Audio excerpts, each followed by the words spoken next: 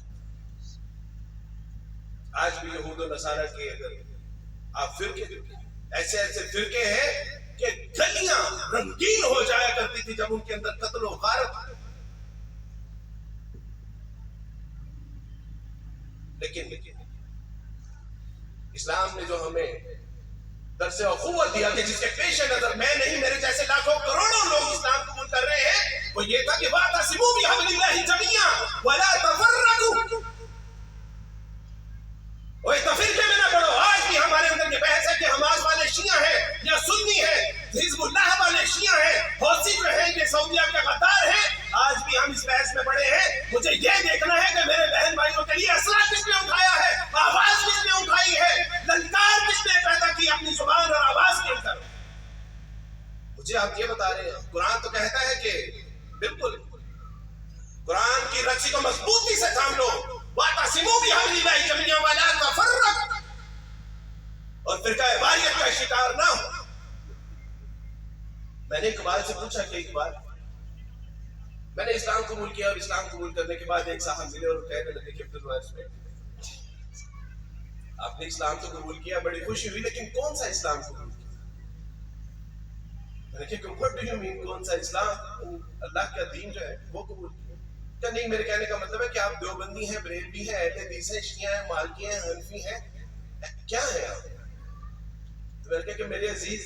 آپ دیوبندی کے گھر میں پیدا ہوتے ہیں تو دیوبندی ہوں گے، آپ اہل حدیث کے گھر میں پیدا ہوتے ہیں تو اہل حدیث ہو سکتے ہیں، آپ بریلوی کے گھر میں پیدا ہوں گے تو obviously آپ بریلوی ہوں گے، لیکن میں تو ایک عیسائی کے گھر میں پیدا ہوا ہوں، اشہد ان لا الہ الا اللہ واشہد ان محمد رسول اللہ پڑھا ہے، مجھے بتائیں کہ میں اپنے اوپر کون سا ٹیگ؟ اس نے جاتے ہوئے میرے قریب ہو کے کہا کہ عبدالوارث بھائی آپ نے اسلام تو قبول کیا لیکن ابھی آپ اچھے مسلمان نہیں، کیونکہ آپ نے کوئی فرقہ تو کر نہیں۔ اس وقت تک میں 500-600 لوگوں کو مسلمان کر چکا تھا، اور مجھے خیال ہوا کہ اگر میرا اسلام صحیح نہیں ہے تو پھر یہ 500-600 بھی گئے۔ میں نے اقبال سے پوچھا، میں نے کہا کہ اقبال یہ کیا معاجرہ ہے؟ اقبال نے کہا کہ منفعت ایک ہے اس قوم کی، نقصان بھی ہے، ایک ہی سب کا نبی، دین بھی، ایمان بھی ہے، حرم پاک بھی، اللہ بھی، قرآن بھی ہے، کچھ بڑی بات کی ہوتے جو مسلمان بھی ہے، فرقہ بندی ہے کہیں اور کہیں ذاتیں ہیں، کیا زمانے میں پنپنے کی یہی باتیں ہیں؟ میں نے کہا کہ اقبال اس کا حل کیا ہے؟ اقبال نے کہا کہ بتانے رنگ منہ کو توڑ کر ملت میں گم ہو جا، نہ تو رانی رہے باقی، نہ ایرانی نہ افغانی، میاں شاخ سارا صحبت برج چمن تبت، تیرے بازو میں ہے پرواز شاہین کوہس پانی، یقین افراد کا سرمایہ تعمیر ملت ہے، یہ وہ قوت ہے جو صورت کرے تقدیر ملت ہے۔ سبق پھر پڑھ صداقت کا، عدالت کا، شجاعت کا، اور لیا جائے گا تجھ سے کام دنیا کی امامت کا۔ اللہ سبحانہ و تعالیٰ نے تجھے فرقہ واریت کی لڑائی لڑنے کے لیے تھوڑی نہ بھیجا ہے، تجھے تو قوموں کے لیے اللہ سبحانہ و تعالیٰ نے امام کو منتخب کیا تھا، قوموں کی رشد و ہدایت کے لیے منتخب کیا تھا، تجھے تو قوموں میں ختم نبوت کا پیغام پہنچانا تھا، رسول اللہ صلی اللہ علیہ وسلم کی امت کے اوپر جو بگاڑ ہے اس کو اوپر پہرا دینے کے لیے، اس کی اصلاح کے لیے اللہ نے پیدا کیا تھا۔ تیرا کام یہ فرقہ واریت کی جنگ تھوڑی نہ تھی میرے دوستو بھائی۔ میں نے اسلام قبول کیا، تو اسلام قبول کرنے کے بعد میں دبئی میں ہوتا تھا، اور میں جب پاکستان آیا تو میرے ابا نے کہا کہ بیٹا اسلام قبول کر لیے تو اب دفع ہو جاؤ، اب کیوں بار بار ہمارے گھر آ جاتا؟ میں نے ابا کو کہا کہ ابا دیکھیں گے میرا ایک ذاتی معاملہ، اللہ سبحانہ و تعالیٰ کی توفیق سے جو مجھے حق نظر آیا میں نے اس کو قبول کیا، اور اللہ سبحانہ و تعالیٰ کی توفیق سے میری ذات سے آپ کو کوئی تکلیف نہیں پہنچے۔ میرے والد صاحب نے مجھے قبول کیا، برداشت کیا، اور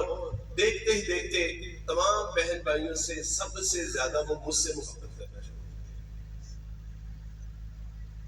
اور اس کی ایک وجہ تھی،